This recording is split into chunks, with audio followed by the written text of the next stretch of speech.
Cordial boa noite a todos. Quando o Daniel me procurou, me convidou para que eu fizesse o meu testemunho, eu só aceitei por duas razões.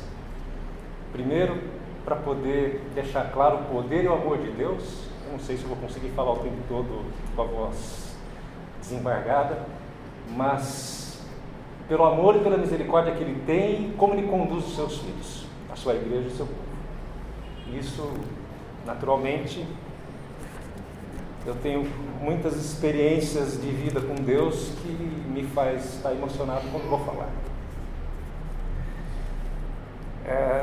O outro ponto que eu aceitei é para tornar bem claro também a minha limitação, e eu olho para mim e eu vejo só os meus defeitos quando eu comparo com Jesus. E estou nessa luta que todos nós estamos, no preparo da vida eterna, sem perfeccionismo, mas buscando o poder do Espírito Santo para dirigir a vida momento a momento. Eu sou, desde criança, tive a grata satisfação de nascer num lar adventista, né? Meus pais se converteram, minha mãe se converteu na sua infância, quando já órfã de mãe, e o avô dela acolheu para criá-la, e lá eles se converteram, lá em Itaiubeiras, no norte de Minas Gerais. E naquela ocasião, para o meu bisavô guardar o sábado, após convertido, ele mudou-se para São Paulo, porque lá ele tinha fazenda, e todo o produto da fazenda era comercializado na feira, na cidade, aos sábados. Então o negócio dele ficou desestruturado a partir do momento que ele se converteu. Veio para o interior de São Paulo e se estabeleceu naquele então ainda com um sítio de café, depois entendeu a mensagem do café, abandonou o café, e nesse contexto de conhecendo a verdade, modificando a vida segundo a verdade que Deus coloca, eu vejo que minha mãe já foi, as filhas, as tias foram educadas com esse zelo, esse apego na obediência daquilo que Deus orienta. Por outro lado, na mesma época, meu pai a família dos outros estava se convertendo aqui em Dois Córregos, quando o irmão Hermínio Sarne, que era comportou ali em Jaú, Dois Córregos, e aí a colônia dos Visotos, que tinham vindo da Itália, e estavam todos em colônia ali, aceitaram a mensagem e se converteram também. E naquela ocasião, o comentário lá na cidade de Jaú e Dois Córregos era que eles ficaram loucos, passaram por uma religião que fizeram eles perder a fazenda também. O que aconteceu na verdade é que na quebra da Bolsa de Valores de Nova York em 29, eles tinham, pouco antes da conversão, empenhorado a fazenda para comprar uma outra, porque a colônia, os filhos estavam casando, estava crescendo muito e faltava espaço para todos os integrantes da família trabalharem. Aí, nesse processo de pagar a nova fazenda e tendo empenhorado a anterior, veio a quebra da bolsa, cortou o café, queimou o café, eles não ganharam e não puderam pagar e perderam o que tinham. E aí veio então a conversão e eles foram intitulados de loucos por causa da conversão, perderam o que tinham. Mas enfim, esses dois, o início da minha mãe e do meu pai e esse aspecto de famílias convertidas pelo trabalho da igreja de uma forma ou de outra, lá no norte de Minas era o pastor Ernesto Roth, que trabalhou naquela região, um daqueles que visitava e trabalhou lá. Enfim, meus pais se casaram e aí vieram 5 filhos, dos quais eu sou caçula. E eles, muito simples, meu pai, quando casou, sapateiro, minha mãe sempre doméstica, costureira, lutaram bastante para estudar os filhos e para educarmos nos caminhos de Deus. E meu pai, depois de sapateiro, logo os 2 primeiros anos, o pastor Lídio de Coportaz visitou-os na igreja e o convidou, e ele passou 10 anos comportando. E por conta da comportagem, nesses 10 anos, era 1, 2 anos, no máximo 3 anos em cada cidade, porque já fazia o campo e aí já ele se mudava para um novo campo, e cada filho foi nascendo em uma cidade. Então foi Tupã, Rio Preto, Marília, Presidente Prudente, cada filho foi nascendo, e Depois disso, ele teve problema de saúde e ele parou de comportar, mas ficou na área de venda sempre, aqui já morando em Sorocaba. E lá em Sorocaba, meu irmão mais velho, quando ele estava já no colégio, fazendo um ano antes da admissão, ele começou a ter problema de sábado, as aulas ao sábado. E aí meu pai e minha mãe falaram assim, olha, nós temos que mudar para Hortolândia, que é o colégio mais próximo, para a gente poder estudar os filhos sem problema de sábado. E lá nós chegamos em 68. Eu tinha 5 anos e meu irmão mais velho tinha 12 anos. E ali ficamos, fomos educados, estudando ali no IASP, que era GAC, passou para IAC, IASP e agora UNASP. Não é? Bom, desde criança eu tive o desejo, influenciado pela educação que meus pais davam, de maneira muito simples, mas ele tinha a coleção inteira daquele então do Instituto Profecia como comportor, ele sempre comprava alguma coisa, a coleção inteira das meditações matinais, e aquilo para mim tinha um valor muito grande, e a gente estudava e lia desde criança, e eu desejava no meu coração de criança, assim, eu queria ter uma vida agradando a Jesus, e vivendo conforme o que Ele tem preparado para os seus povos, para a sua igreja e seus filhos. Bom, primeira oportunidade que me fizeram para comportar como estudante eu fui, e aí eu comportei 10 férias, e aí eu começo a ter minha vida, minha experiência particular com Deus começa na comportagem. Todos os dias da semana, o primeiro líder meu foi o pastor Hélio Carnassari, depois de 2 férias com o pastor Mário Martinelli e outros, aí vieram outros.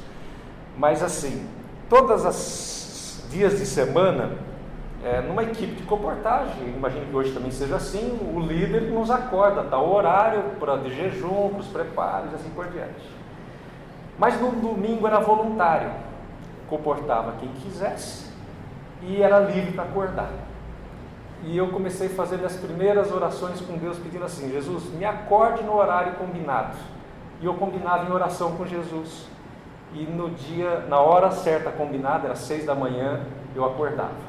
Para um garoto de 12 anos, 13 anos acordar, eu que tinha muito sono e dormia muito, sim, realmente eu sentia que Deus mandava um anjo para prestigiar um desejo de uma criança, mas confirmando o relacionamento de uma criança com o próprio Jesus, com o próprio enviando seus anjos.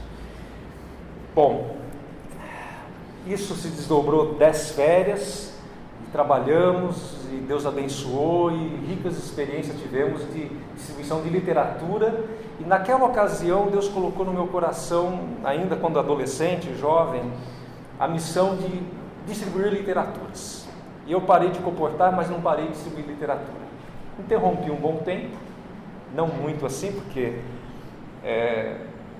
no período que eu não produzia, não tinha recursos, né, enquanto estudante e depois faculdade, com a própria literatura que era fornecida na igreja, ali na Escola Sabatina, tal, ali na igreja de Hortolândia, do IASP, a gente pegava esse material e ia levar para a cidade, para a rua, para entregar em qualquer oportunidade que a gente tinha de relacionamento, entregava um folheto, alguma coisa assim. Numa ocasião, o Fábio Contreira, um amigo de infância, nós entendíamos que tínhamos que fazer algum trabalho a mais nos sábados à tarde. Aí nós tínhamos uns 17 anos, e a gente resolveu visitar os hospitais no horário de visita à tarde, a maternidade de Campinas e outros ali em Campinas. Nós levávamos um inário, e nós, não sei como, pelo poder de Deus, porque não tenho assim o dom da música, mas eu e ele cantávamos e orávamos com as pessoas que estavam ali internadas. E a gente viu o poder de Deus atuando no coração daquelas pessoas que estavam passando com alguma dor, com alguma necessidade. E a gente saía alimentado espiritualmente mais do que as pessoas que ali a gente visitava, porque a gente via Deus conduzindo, fazendo de passar, os guardas deixavam, e enfim, eram experiências gostosas, mas que eu aprendi no início, porque meu pai era costume naquela época, às 2 horas da tarde, encontrar na igreja para fazer o trabalho missionário. E naquela época a igreja ali de Hortolândia ia para evangelizar Montemor e outras cidadezinhas em volta, de Capivari, Rafarte, que era o campo do distrito de Hortolândia. E o pastor Geraldo Marques, que era o pastor numa ocasião, ele fez meu batismo, e nós íamos, eu ia junto, eu queria sempre acompanhar meu pai nos programas da igreja, nas programações de evangelismo, eu queria sempre estar acompanhando, sempre estar participando e ajudando naquilo que estava ao meu alcance. Bom, os anos foram passando e chegou a decisão, eu acabei o colégio ali no IASP, né? Comecei em 70, acabei em 80, e aí depois veio o desafio do vestibular, e eu tinha inclinação para a área de exatas, gostava disso, biológicas também, tinha dúvida se fazia medicina ou se fazia engenharia, talvez influenciado pelos meus irmãos mais velhos, que todos eles já estavam fazendo, um já era engenheiro, o outro estava fazendo, eu acho que também me inclinei e fiz engenharia, e na engenharia não tinha escola adventista com faculdade naquela ocasião, e nós não tínhamos dinheiro, meu pai falou, olha, fez falta estudo para a gente, nós estamos aqui para vocês estudarem, e caprichem, se esforcem, estude, ou passe na estadual ou federal, porque se for diferente não tem como fazer. Deus deu a bênção, nós passamos, eu fiz na Unicamp, e veio a primeira prova de guarda do sábado. Eu não tinha aula regularmente aos sábados, mas laboratório de química, o professor resolveu marcar a prova para o dia de sábado. E eu cheguei ao professor e falei, professor, eu guardo o sábado por questão de princípio religioso e eu queria ver o que o senhor pode me ajudar para fazer a prova no outro dia. E o professor, não, aqui a prova é para todo aluno, você é aluno como todos, então venha fazer a prova, senão... Bom, em resumo, umas poucas semanas antes da prova, porque a agenda curso semestral e a agenda de provas, tudo era colocado na primeira aula. Na primeira aula o professor colocava o conteúdo, a bibliografia que tinha que pesquisar, a agenda, as provas, a de recuperação, e as duas provas eram no sábado. Bom, pouco antes da primeira prova, esse professor faltou e não veio dar aula, e a gente ficou sem aula, e no seguinte veio um substituto. E esse substituto falou, olha, eu vou assumir aqui, o professor está ausente, não é de saúde, e vou assumir o curso para vocês. E aí eu me aproximei dele e falei, olha, eu guardo o sábado e precisava receber essa prova em outro dia. Ele falou assim, olha, a prova vai ser sábado, segunda-feira de manhã, no primeiro horário, você vai à minha sala e eu vou te dar a prova lá. Mas você se prepare, porque acho que as coisas vão apertar para vocês. E para surpresa nossa, já contei isso no nosso ambiente de escola sabatina, o pastor Adolfo e a Janete estão aqui, eles já sabem essa história, mas a maioria não sabia. Aquele jovem professor que estava iniciando a carreira, estava fazendo seu mestrado e tal, e sua carreira universitária, é esse Marcos Zeblin, que veio aqui dar o testemunho.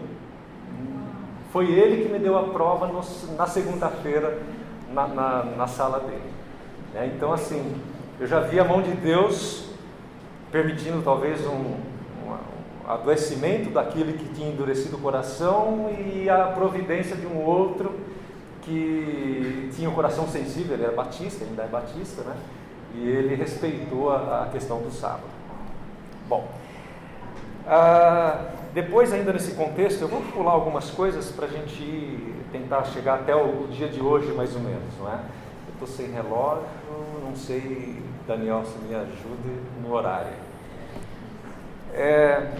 Depois, nesse contexto ainda de escola, eu não tive nenhum problema de provas de sábado, a não ser uma aula que ela terminava às 6 horas da tarde, na sexta-feira.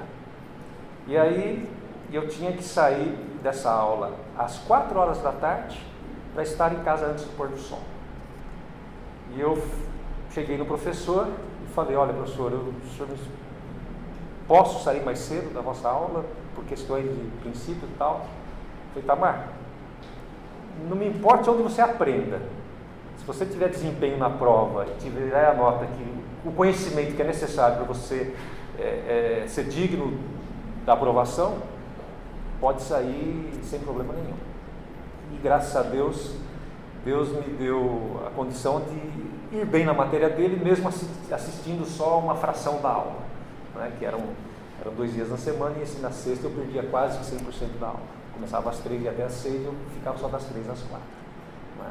Bom, depois de formado, lá, assim, no final da engenharia, o governo divulgou um concurso para selecionar 8 engenheiros para fazer especialização, fazer o mestrado, com bolsa da Marinha. E naquela ocasião, no meados da década de 80, a engenharia não estava aquecida como hoje, e era difícil conseguir um bom emprego. E eu falei, bom, eu vou me inscrever nesse concurso, vai ser uma seleção, e a gente tem que submeter. Aí me submeti a todo o processo de seleção, e para alegria e para honra e glória de Deus, eu fui aprovado em uma daquelas 8 vagas para fazer. E aí a Marinha ia pagar uma bolsa de $1.500 na época para a gente fazer o mestrado lá em convênio com a USP de São Paulo, que é a Escola Politécnica de Engenharia. E eu fiquei todo feliz, porque para início de carreira, além de eu poder estudar um pouco mais, me aperfeiçoar na área de estruturas, que é a área que eu gostava da engenharia, e eu falei, bom, Deus abriu as portas para eu poder continuar estudando e ainda ganhando para estudar. Bom, fui para São Paulo em março para iniciar no ano seguinte, a seleção foi no final do ano anterior, fui para São Paulo e estive presente lá no primeiro dia de aula e os arranjos para onde ficar, alguma coisa tal, para a gente poder fazer aqueles 2 anos de especialização. Bom, mais ou menos ainda dentro do primeiro mês, numa das reuniões, a gente ia ter as aulas, o programa do curso, e aí o comandante da Marinha nos chamou, nos reuniu, os alunos, os 8 alunos, era eu e mais um da Unicamp, e os outros vinham de outras escolas, e eles nos chamou e disse assim, olha, o programa de estudo de vocês é desenvolver a parte estrutural de um submarino classe nuclear. O Brasil já tem a bomba atômica, mas não tem como transportar. E o governo então quer desenvolver um submarino que possa ser adequado para transporte da bomba atômica, concorrendo com a Argentina, que também já estava no projeto do submarino mais adiantado que o Brasil. Bom, a hora que eu vi que o motivo era bélico e tal, eu logo na minha consciência me acusou de que eu não deveria me envolver naquele projeto. Deus é um Deus de paz, Deus que prega a liberdade, que não resolve as coisas na guerra do modo humano, como os homens resolvem, não é? Então, eu me apresentei para o professor da Marinha, o comandante, expus as razões da fé e os princípios, e eu declinei. E ele me deu um sermão. Ele falou que eu tinha sido produto do investimento do governo, que eu fiz escola pública, e que eu deveria pelo menos doar alguns anos da minha vida em prol do governo e dos interesses patrióticos, digamos assim. Eu falei, olha, infelizmente isso colide com aquilo que eu entendia, e orei bastante, e busquei, não me prendi às tentações que era o dinheiro, a posição, nada disso. Eu fui acolhendo realmente aquilo que Deus colocava no meu coração em relação aos princípios. Bom, em resumo, encerramos ali, porque era a liberdade que me existia de declinar ou não, embora ele me repreendeu e me arguiu para que eu continuasse, e passei para o time dos desempregados e fiquei como recém-formado alguns meses procurando emprego na região de Campinas, em São Paulo, e nada de emprego por uma única objeção: sábado. O sábado era uma objeção que me limitava. Durante os 3 meses de procura de emprego, custavam do meu currículo histórico, escolar, não tinha trabalhado ainda, né? Bom, aí avancei pela fé procurando, até que arranjei um trabalho no escritório de projeto estrutural lá em São Paulo, lá no Largo do Socorro. É a empresa de um alemão, e lá ele me admitiu como um engenheiro recém-formado, e comecei a trabalhar. Só que naquela ocasião, me arranjei para morar com meu primo, que fazia escola lá no IAE São Paulo. Só que naquela ocasião eu percebi assim que logo na primeira semana, o que era uma rotina de São Paulo? Grande cidade, com poluição, todos os desafios de uma grande São Paulo, que naquela ocasião já tinha seus problemas e hoje ainda maior, não é? E eu liguei para um professor de muito relacionamento, de confiança, e falei: professor, eu estou numa situação assim, o que o senhor me aconselha? Eu falei: Itamar, faz o que você gosta, e o que você tiver que arriscar na vida profissional, tente agora, porque depois que você tiver outros compromissos, né, que a vida, a gente avança, e família, e outras despesas e tal, aí é difícil de arriscar na vida. Se você tem oportunidade agora, e arrisque agora. E do que se tratava? De eu voltar para casa e começar a trabalhar como autônomo, tentando serviços, mas aí ficando na casa dos meus pais, porque aí eu não ia ter despesa nenhuma, mas ia começar sem salário, mas ia tentar a vida como autônomo. E eu saí porque eu via lá em São Paulo, nessa empresa,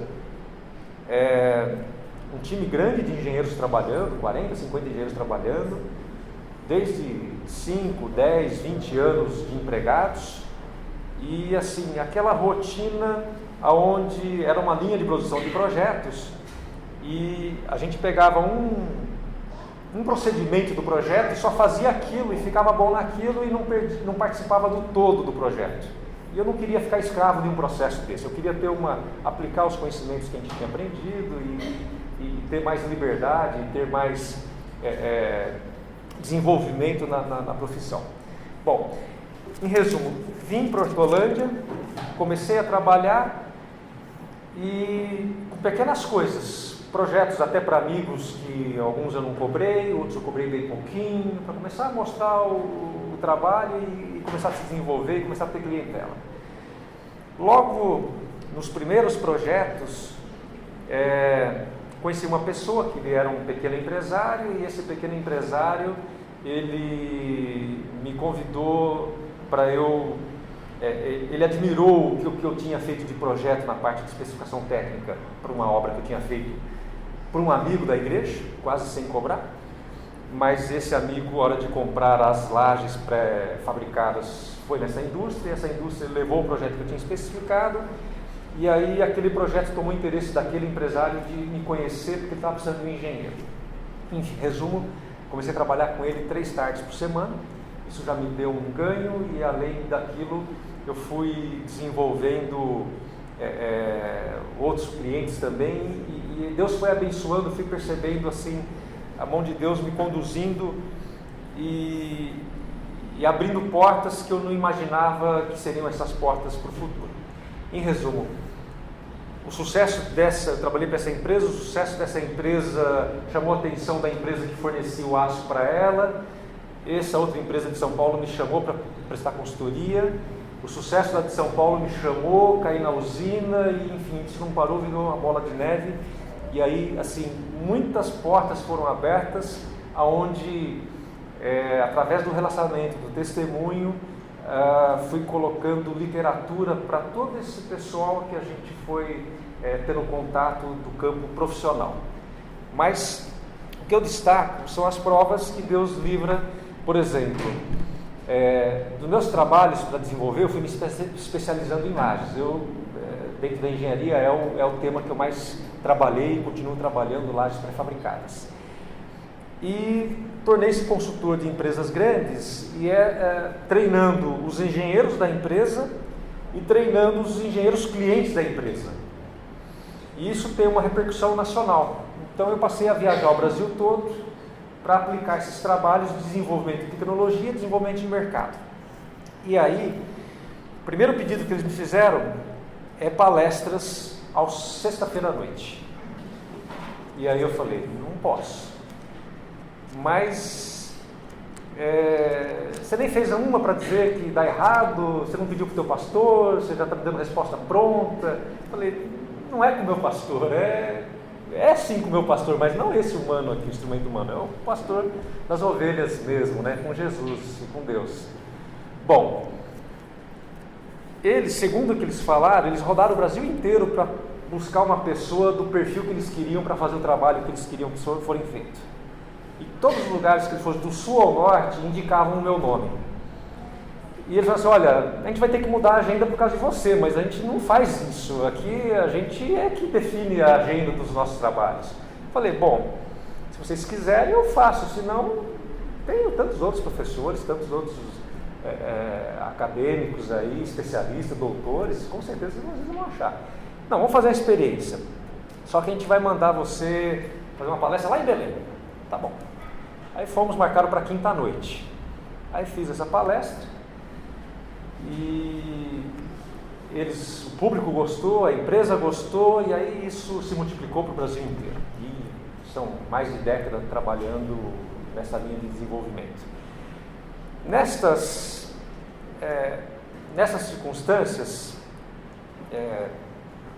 as provas vêm. Nós somos humanos e o inimigo não quer nos deixar se colocando nas mãos de Deus para Deus trabalhar como instrumento dele.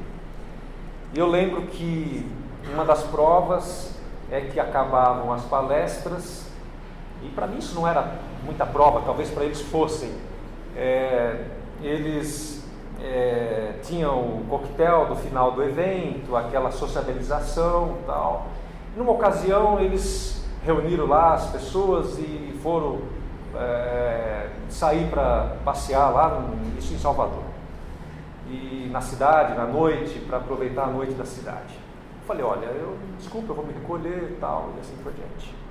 Aí eu fui para o hotel, me recolhi e tínhamos uns colegas e cada um ficava num quarto, e geralmente no corredor ali cada porta era um de nós, daqueles que tinha viajado para poder trabalhar no evento ali.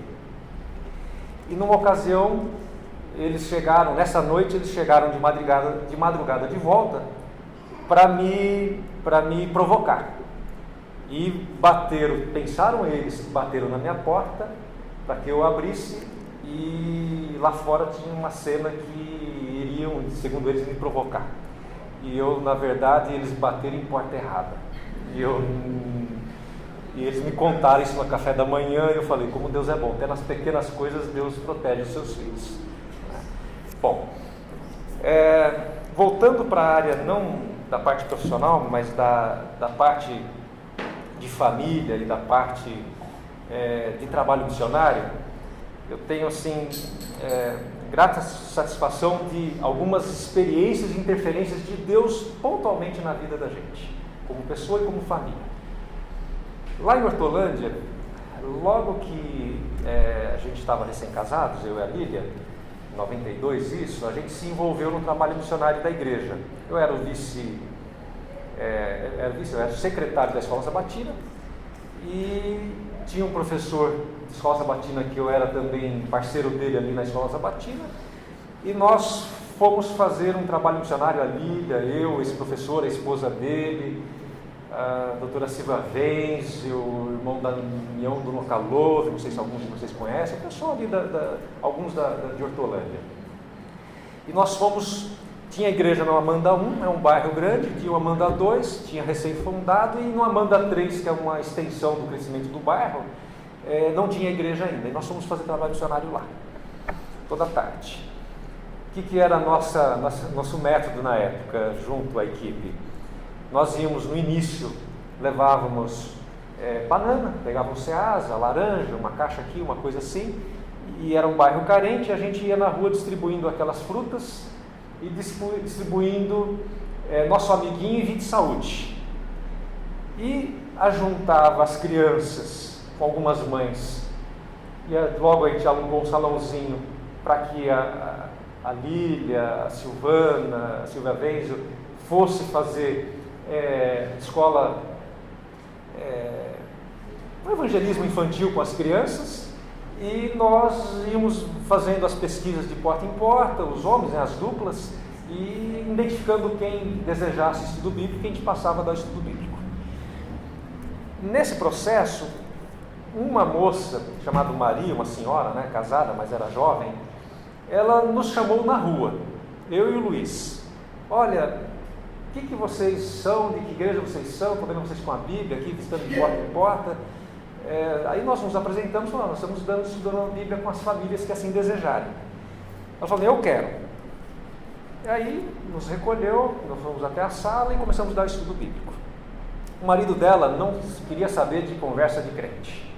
Nós não o conhecíamos e ela falou, olha, vocês vêm aqui toda tarde, sábado à tarde, tal horário que eu vou estar aqui para a gente estudar.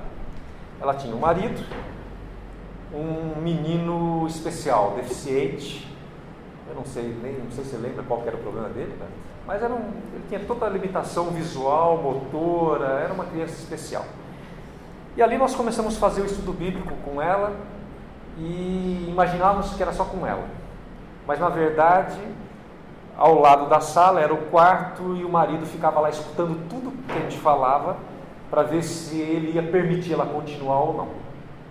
Até que à tarde, ele se apresentou, ele veio, uma pessoa, um mecânico, o Luiz, e começamos a trabalhar, a estudar com eles. Eles começaram a realmente se interessar pela verdade, fomos estudando e eles foram crescendo no desejo de conhecer mais e mudarem sua vida em direção ao que Jesus orienta e ensina. Agora, o que chamou a atenção, eles foram meses trabalhando juntos, é que eles tinham um desejo muito grande de que Deus fizesse alguma coisa pelo menino especial deles. E nós contamos do trabalho lá da clínica de São Roque. E combinamos, de um domingo nós levamos os pais e o menino, eu e a Lília, fomos a São Roque e levamos ele para o Dr. Crush fazer uma... Crush mesmo? Foi, Dr. Crush. Fazer lá um atendimento e ver se podia ajudar em alguma coisa naquela situação. Bom, da mesma forma que eu via Deus pondo a mão e abrindo as portas para o trabalho dele acontecer, a gente percebia o inimigo tentando impedir.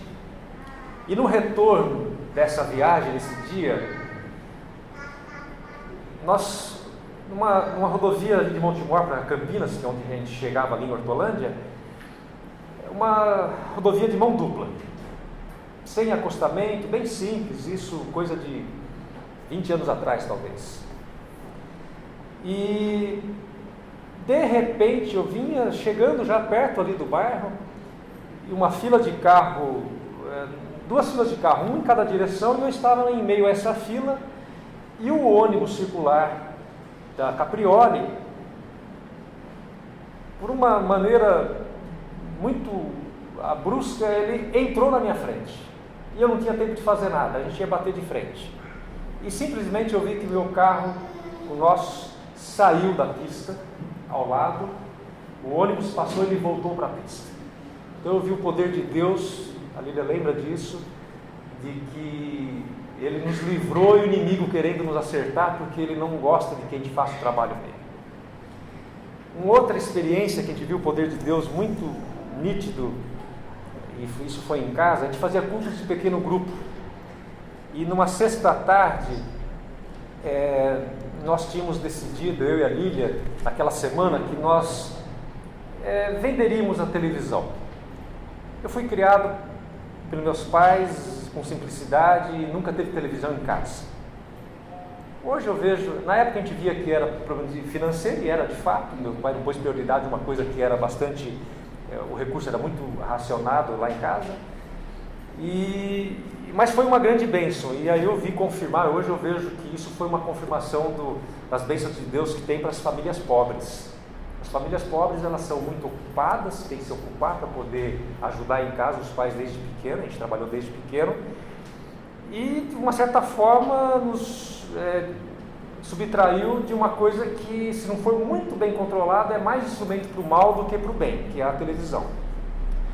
Mas quando recém-casados, a gente entendeu, eu e a Lília, que poderíamos ter uma televisão que a gente usaria de maneira adequada e tal.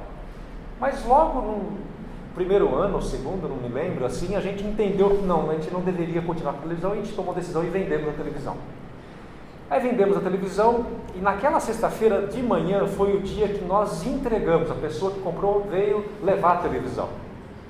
Eu tinha plena convicção disso, porque eu saí de casa, me casei com 29 anos de idade, eu nunca tinha tido televisão e nunca tinha sentido falta de televisão. E para mim foi muito natural, não tinha nenhum apego, era um desprendimento total.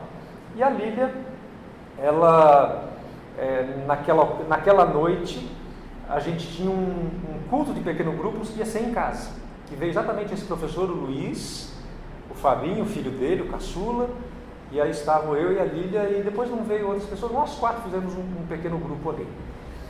E naquela ocasião, na oração do encerramento do pequeno grupo, um anjo apareceu. Não para mim, para a Lília. Ela viu, o Fabinho viu, clarão do anjo, confirmando a decisão de que a gente tinha vendido a televisão e era uma coisa prudente e correta, porque é o instrumento que o inimigo usa, não é Deus que usa, raramente Deus usa a TV aberta como instrumento dele. E isso foi mais uma manifestação que a gente teve do amor de Deus, do carinho de Deus para nós, mesmo nós nas nossas limitações humanas, Deus conduzindo e mostrando as coisas da sua vontade.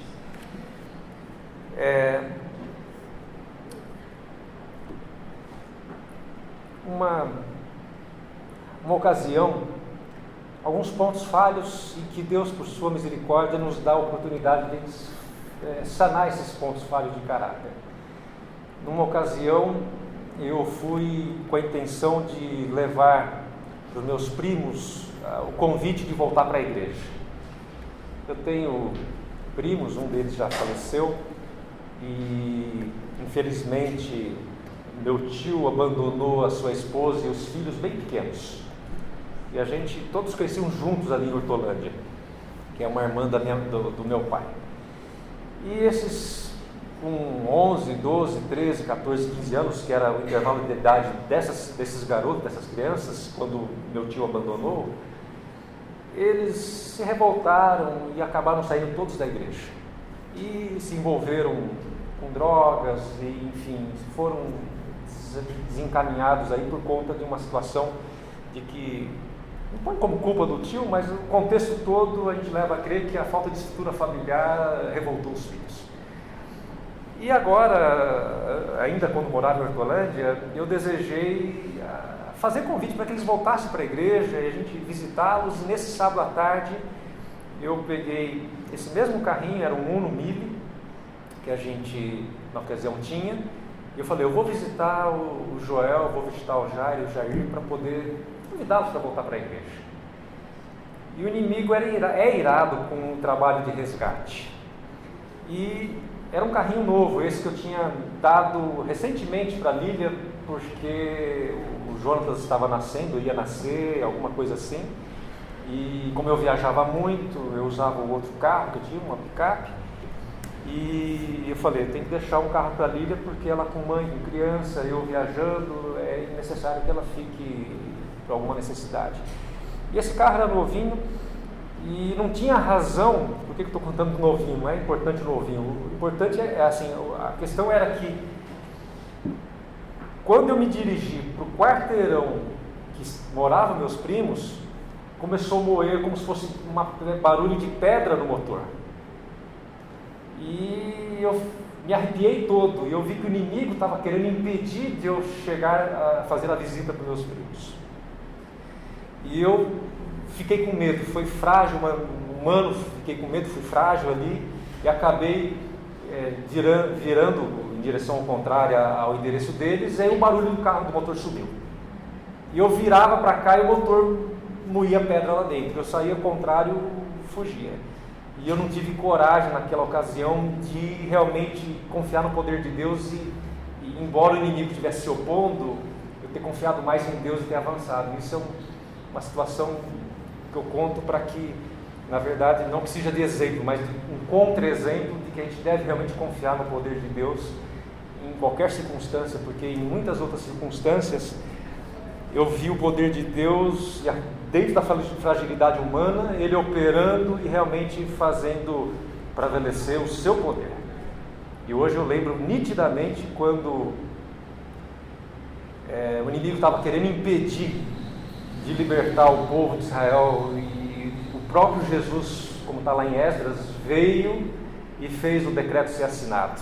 Então Deus é real, Ele intervém na humanidade, nos seus filhos, em pequenos detalhes ou em grandes decisões. Deus realmente opera e faz a sua vontade prevalecer. Eu não sei como está de tempo, Daniel, eu estou sem relógio, eu não quero... Tá. Numa ocasião, aí com as crianças, envolvendo a experiência das crianças, nós estávamos no sítio lá no Paraná. A gente tem um pequeno sítio lá com esse projeto de vida no campo, e num domingo eu fui com as crianças passear no rio, brincar no rio, e lá naquele rio armou um tempo de chuva muito forte, com muito vento, e que eu temi ser carregado pelo vento. Eu e as crianças, nós tememos, a força, a fúria do vento era muito grande. E aí o que eu pude fazer com eles, a gente não já segurava nada na mão, não conseguia segurar, eles lembram disso, eles eram pequenos. 3 guarda-chuvas, a gente quebrou todos eles, a gente não conseguiu chegar. O guarda-chuva aberto não ficava, quebrava e desfazia tudo. A única coisa que eu sentia era 2 coisas: vamos sentar no chão, ao chão, e orar. E aí, sentados no chão, eu falei: filhos, nós vamos orar para que Deus nos proteja, porque o pai não tem mais o que fazer nessa situação. Na beira do rio, sentamos numa pedra, eu acredito que foi uma pedra, e oramos. Eu orei que nem criança, e eles ainda bem pequenos ainda, e nós percebemos uma experiência, eles tiveram uma experiência que não sei se foi a primeira deles, mas eu como pai junto com eles, foi a primeira experiência que Deus cortou o vento na hora, sim, pontualmente, cessou o vento instantaneamente, em resposta à oração, porque orou o Mateus, orou o Jonas e orou eu. E Deus... Tinha mais gente, mas não estava junto, eles estavam lá atrás, né? Mas eram outros colegas da igreja ali que estavam com a gente ali. Bom,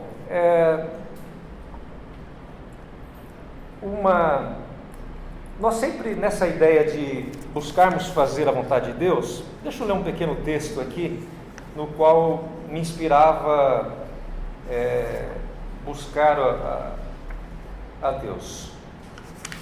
Lá em 1 Coríntios 3,9 fala: vós sois lavoura de Deus e edifício de Deus. E aqui tem um comentário no segundo volume de Testemunhos Seletos que diz o seguinte: esta figura representa o caráter humano no qual devemos trabalhar ponto a ponto.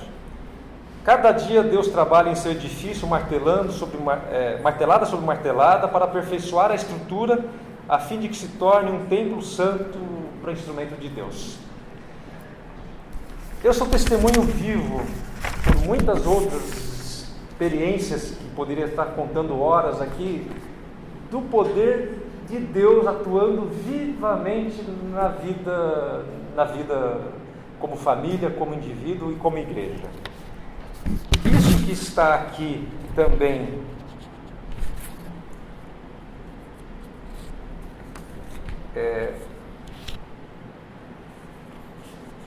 no Espírito de Profecia,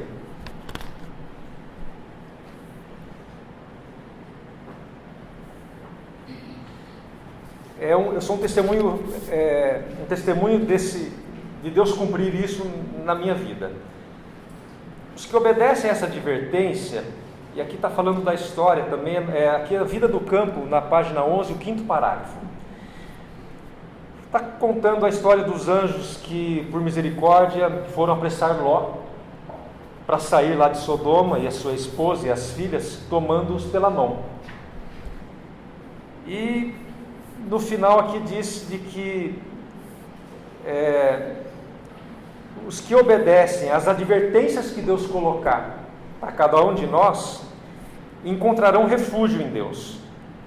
E cada homem esteja bem desperto por si mesmo e procure salvar a sua família. Cinja-se no trabalho de Deus. Deus revelará ponto a ponto qual deve ser a próxima coisa a fazer. E eu sou testemunha fiel do cumprimento dessa promessa de Deus na minha vida. Muitas coisas, né?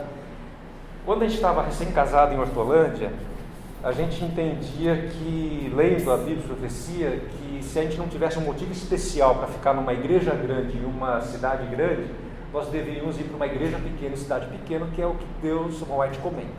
Se a gente não tivesse algo específico para fazer naquele contexto grande, cidade grande, assim por diante. E nós, orando e lendo, a Lili e eu, e as crianças pequenas, falamos assim, olha, vamos mudar aqui do IASP, de Hortolândia, e vamos para uma igreja pequena, numa cidade pequena. E fomos para Serquilha.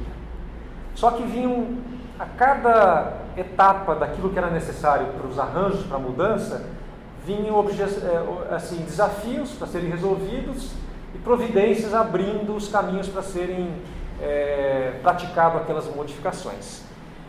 E o curioso, que nós saímos de Hortolândia, mudamos para Serquilho, isso foi em 2000, as crianças ainda não tinham idade de escola, e nós tínhamos um problema. Nós alugamos lá uma única casa que nós encontramos, uma casa que não era muito grande, cabia a gente, era uma casa de uns 100 e poucos metros quadrados, e era apertado e nós não tínhamos espaço para pôr um cachorro que nós tínhamos. E eu estava voltando numa tarde antes, uma quinta-feira antes da mudança, que seria domingo, e pensando onde ia pôr o Gulliver, que era o cachorro que a gente tinha. E aí veio na minha mente de que o Gulliver passou uma coisa assim que... Assim, o Gulliver pode estar morrendo, pode morrer. Eu falei, mas por que veio esse pensamento? Eu estava voltando para casa, era um fim de tarde, eu estava voltando de uma cidade próxima. Aí, mas aquilo veio de uma voz suave, de uma maneira, uma mensagem diferente. Não é um pensamento humano que a gente elabora com raciocínio, pensando em alguma outra situação. Bom, aí cheguei em casa, fui ver o Gulliver. E o Gulliver estava ainda quentinho, mas estava morto. Então, pequenas coisas, um cachorro, que talvez a gente seria um problema para nós, onde moraríamos lá, Deus poupou e a gente mudou. Por outro lado, quando nós chegamos lá em Serquilho,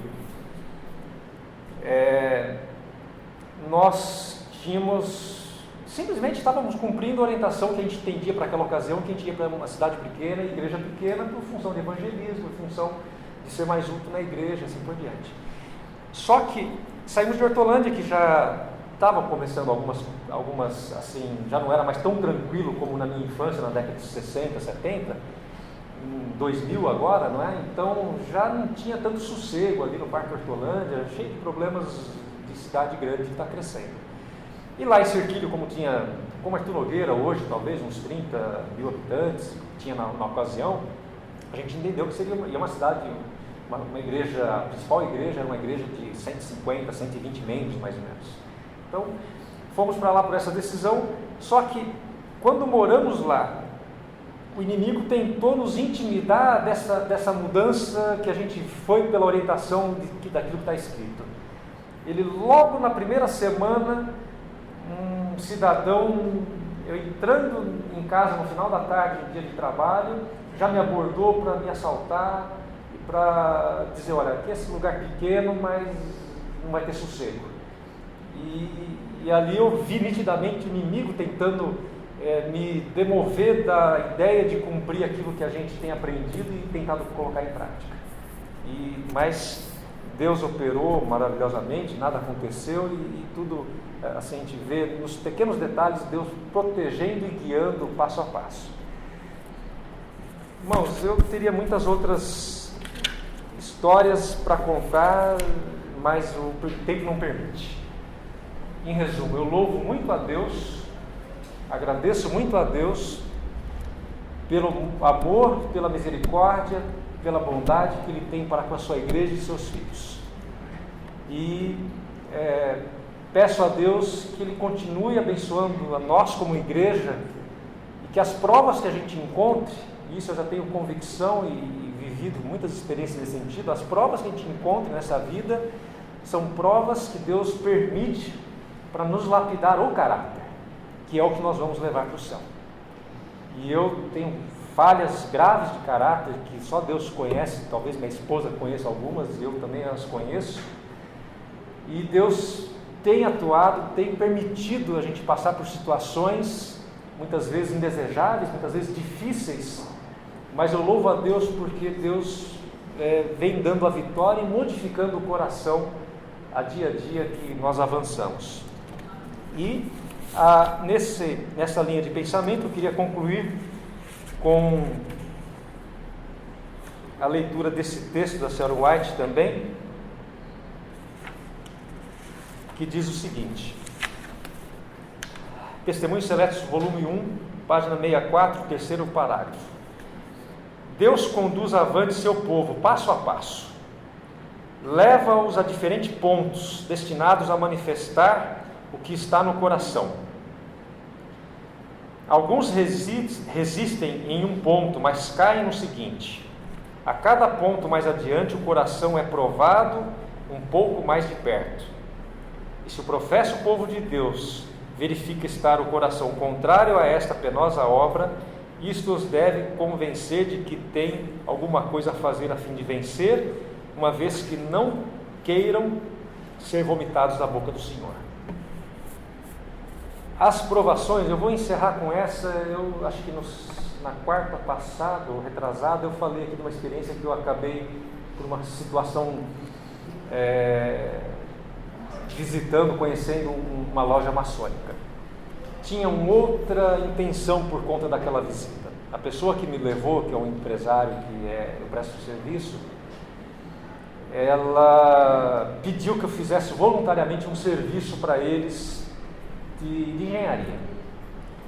E depois que eu soube da intenção dele, era um serviço voluntário, e na verdade eu tive que me posicionar com ele em relação ao trabalho. Falei: olha, eu não tenho nenhuma objeção e tenho toda a disposição de fazer qualquer apoio necessário se você estiver envolvido num projeto de ação comunitária, alguma coisa em prol de alguém que esteja necessitado. Mas por questões de princípio e por questões de valores, eu não posso fazer o apoio que você me pediu para a instituição que é, pelo propósito, pela forma do que ela existe. E assim, isso para mim foi uma prova, porque muitos anos atrás eu prestei um serviço que era exatamente num projeto de igreja do Edir Macedo. E eu, naquela ocasião, racionalizei a decisão e fiz o projeto, pensando de que como é que eu testemunharia para aquelas pessoas se eu não me envolvesse com aquelas pessoas. Mas depois isso pesou na minha consciência, porque eu vi que as pessoas se relacionaram comigo, eu deixei literatura com elas, mas Deus sabe, Deus trabalha com o seu Santo Espírito no coração de cada pessoa. Mas eu poderia ter deixado aqueles livros e ter deixado ali a semente da verdade, e ainda o testemunho do que porque não faço. Então eu racionalizei, porque no fundo eu não quis dizer não ao projeto. Isso para mim configurou uma falha no meu caráter em ter cedido naquele ponto. E agora Deus me deu essa oportunidade, permitiu essa prova, numa situação muito mais delicada, de eu dizer não para Ele. E busquei em oração, busquei força de Deus e disse o não para Ele, com toda a educação, com todo cuidado. E Ele entendeu o não sei o que se desdobra daqui para frente, porque existe uma relação de trabalho aí transcorrendo. Mas eu pus depois num e-mail para Ele todas as razões de que eu admiro Ele como profissional, como pessoa ética e tal, mas o único ponto é que divergia de eu não poder ajudá-lo naquela solicitação dele, e era relativo à fé. Eu falei: a mesma Bíblia que vocês usam para fazer em nome da Bíblia e da verdade, mas vivem da forma como vivem, infelizmente enganados pelo inimigo, é o meu livro de cabeceira, e é esse livro que, em virtude do conteúdo dele, que eu tenho que rejeitar, declinar dessa tua solicitação. Mas eu me senti restabelecido na falha do caráter que eu tinha caído lá atrás. E eu louvo a Deus por isso, porque agora a gente se sente fortalecido por Deus para enfrentar provas ainda que possam surgir nessa direção. E assim mesmo a Moed comenta, e a gente vê na Bíblia que realmente é uma pedra atrás da outra, que a gente vai ou tirando, Deus vai tirando no caminho do nosso caminho aqui nessa terra, ou a gente vai se embaraçando nas artimanhas do inimigo. Obrigado pela paciência, atenção de todos, que Deus abençoe a todos esse restante de meio de semana que nós temos, que Deus realmente seja louvado com a vida e com a experiência de cada um de nós aqui presente. Amém.